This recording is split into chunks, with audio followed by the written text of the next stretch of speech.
37 inch വണ്ണമുള്ള ഒരു ചുരിദാറാണ് നമ്മളിന്ന് തയ്ക്കുന്നത്. അതുപോലെ തന്നെ അതിൻ്റെ ഇറക്കം അത് നമുക്ക് 38 ഇഞ്ചുണ്ട് ഇറക്കം. ഞാൻ അതിനൊരു ശകലം കൂടി ഇറക്കം കൂട്ടുക. ഈ അളവ് ചുരിദാറിന് 37 ഇഞ്ചേ ഉള്ളൂ. പക്ഷേ ഞാൻ ഒരു 2 ഇഞ്ചും കൂടെ കൂട്ടിയാണ് എടുക്കുന്നത്, ഇച്ചിരി ഇറക്കത്തിൽ തയ്ക്കാനായിട്ടാണ്.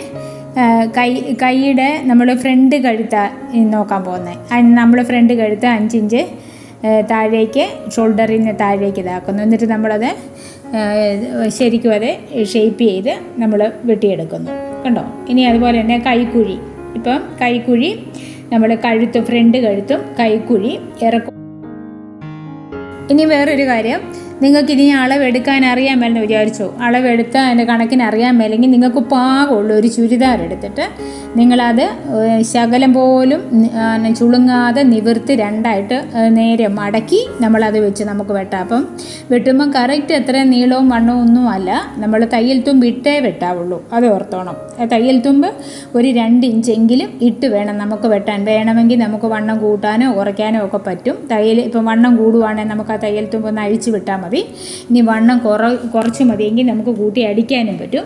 അതുകൊണ്ട് എപ്പോഴും തയ്ക്കുമ്പോൾ ഇപ്പം 37 ഇഞ്ചാണ്, ഞാൻ ടോട്ടൽ 40 ഇഞ്ചാണ് എടുത്ത് വെട്ടുന്നത്. തയ്യൽ തുമ്പ് എല്ലാം കൂടെ പോയിട്ട് ഇന്നൊക്കെ ഷോൾഡർ നമ്മൾ 6 ഇഞ്ചാണ് എടുക്കുന്നത്. നമുക്ക് ഷോൾഡറിൽ നമുക്ക് 2.5 ഇഞ്ച് അല്ലെ, അത് തയ്യൽ തുമ്പ് കഴിഞ്ഞ് 2.5 ഇഞ്ച് വേണം. കണ്ടോ? എന്നിട്ട് പിന്നെ അത് കൈക്കുഴിയിലെ നമ്മൾ അളന്ന് വെട്ടിയെടുക്കുവാണേ.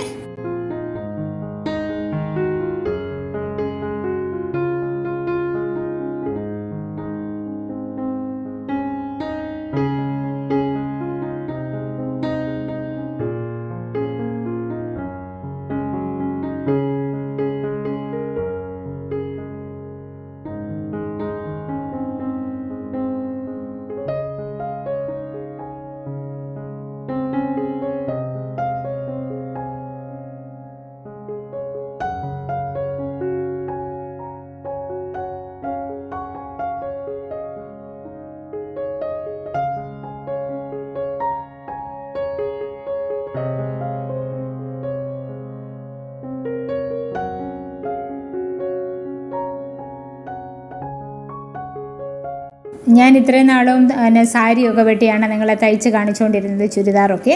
ഇപ്പോൾ കുറച്ച് പേര് കമൻറ്റ് ചെയ്തിരുന്നു പുത്തൻ തുണിയാലൊന്ന് വെട്ടി കാണിക്കണമെന്ന്. അതുകൊണ്ട് ഞാനൊരു പുത്തൻ തുണി വാങ്ങി ഞാനതിലോട്ട് വെട്ടി കാണിക്കുവാണ്.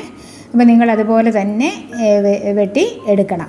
ഇനി നിങ്ങൾക്ക് അളവെടുത്ത് തയ്ക്കാൻ അറിയാൻ മേലെങ്കിൽ ഞാൻ പറഞ്ഞ പോലെ നിങ്ങൾക്ക് പാകമുള്ള ഒരു ചുരിദാർ എടുത്ത് അത് മടക്കൊക്കെ നിവർത്ത് അത് വെച്ച് നമുക്ക് തയ്യൽ തുമ്പിട്ട് നമുക്ക് വേണേലും വെട്ടിയെടുക്കാം കേട്ടോ. ഇത് ഞാൻ 2 പീസും വെട്ടി, ഫ്രണ്ട് പീസും വെട്ടി, ബാക്ക് പീസും വെട്ടിയിട്ടുണ്ട്.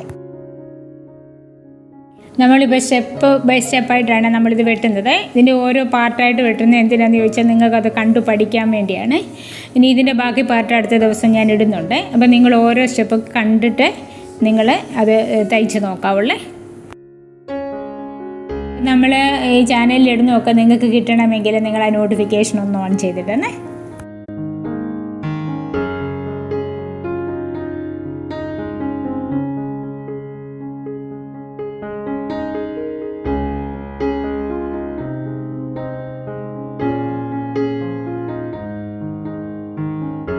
ഇനി നമ്മൾ കൈ വെട്ടാൻ പോവാണ്. 12.5 ഇഞ്ചാണ് കൈ നീളം ഞാൻ എടുത്തിരിക്കുന്നത്. അതുപോലെ തന്നെ കൈ വണ്ണം 4.25 ഇഞ്ച്, 4.5 നമ്മൾ എടുത്തിട്ടുണ്ട്. 4.25 4.5 നമുക്ക് എടുക്കാവേ. ഒരു ശകലം ലൂസാക്കി തയ്ച്ചേക്കണം. പിന്നെ നമ്മൾ അതുപോലെ തന്നെ കൈക്കുഴി നമ്മൾ എടുക്കുമ്പോഴത്തേന് ഇവിടെ നമ്മൾ 8 ഇഞ്ചാണ് കൈക്കുഴി എടുത്തിരിക്കുന്നത്. 8 ഇഞ്ചാണ് നമ്മൾ തയ്ച്ചു വരുമ്പോൾ അത്രയും വേണം. 8 ഇഞ്ച് നമ്മുടെ കൈക്കുഴിയുടെ വണ്ണം. ഇത്രയാണ് നമ്മൾ കൈ വെട്ടുന്നതിനെ കുറിച്ചുള്ളത്. അപ്പോൾ ഇന്നത്തെ വീഡിയോയ്ക്കകത്ത് ഇത്രേ ഉള്ളൂ. നിങ്ങൾക്ക് എന്തെങ്കിലും സംശയം ഉണ്ടെങ്കിൽ കമൻറ്റ് ചെയ്താൽ മതിയേ. അപ്പോൾ വീഡിയോ ഇഷ്ടപ്പെട്ടാൽ ചാനൽ സബ്സ്ക്രൈബ് ചെയ്യാൻ മറക്കരുത്. ഒരു ലൈക്ക് മേടിച്ചേക്കണേ.